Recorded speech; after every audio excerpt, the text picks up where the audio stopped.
Hello and welcome to another episode of Azure and Dynamics 365 Better Together. My name's Scott Duro, and in this episode we're going to be talking about DevOps. Now, I could go off on one of those hypothetical monologues about DevOps, starting about giving you a description of why your development process is broken and generally instilling an existential crisis. I could also describe the awfulness of having a manual set of deployment steps and how this generally creates a sense of resentment between the two parties, naturally with the ops team pushing back on the dev team whenever something doesn't quite look right. But you know what? If you search on YouTube for what is DevOps, you'll find a whole load of videos much better than I can do. But suffice to say that the general consensus is DevOps is about the ops team working with the dev team. The dev team thinking a little bit more about operations, and operations thinking a little bit more like developers.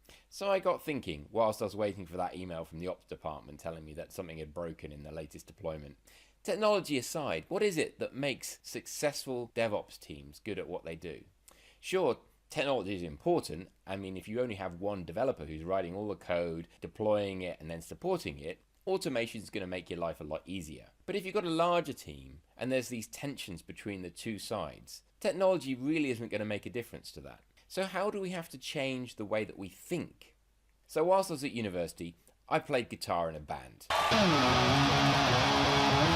We tried real hard, played it till our fingers bled.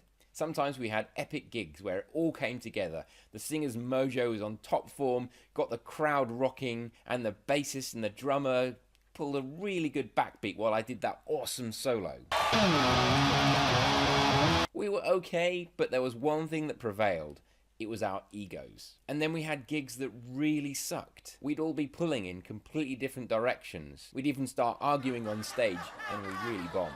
And so those egos was the reason for our unpredictability. It caused us to pull away from the formula that we'd rehearsed, because we're all trying to stand out as rock stars. And whilst all this was going on, I was in the University Philharmonic Orchestra, and you can't get two ends of the spectrum further apart.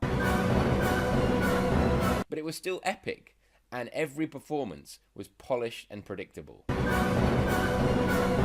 And that predictability came from the teamwork. We all had our parts to play, and if one of those parts was missing, you'd really notice, but we were never trying to stand out more than the score dictates. We had selfless determination. The conductor trusted us, and we trusted them to bring us in even when we'd fallen asleep in that quiet bit. It was quite the opposite to a rock band. And the musicians always transported, set up, maintained their instruments, whereas the rock band's success is basically defined on how many roadies and guitar techs you have to support you. Every development has got those rock star moments where that latest release went in flawlessly and the users loved it.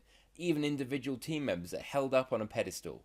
But those team members are usually not from the ops team. And the ops team is, well, sometimes resentful having to tidy up all that spilt beer and broken drum kits. And there's always times when things go wrong and the dev team starts pointing fingers at the ops team and vice versa. The band splits up, they never speak to each other again. But in an orchestra, the trust and honesty that's fostered means that everyone is following the score to deliver as consistent and predictable performance as possible. Sure, there are solos, but those solos will be nothing without the backup of the rest of the orchestra.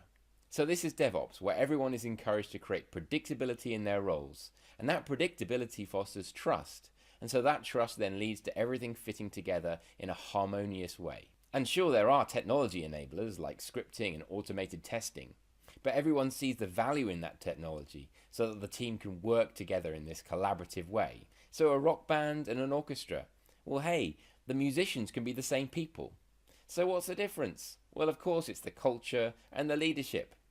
So why not join me and be a bit more like a member of an orchestra than trying to be a rock star? If you like this video, why not subscribe to my channel and leave your comments? And until next time, cheers.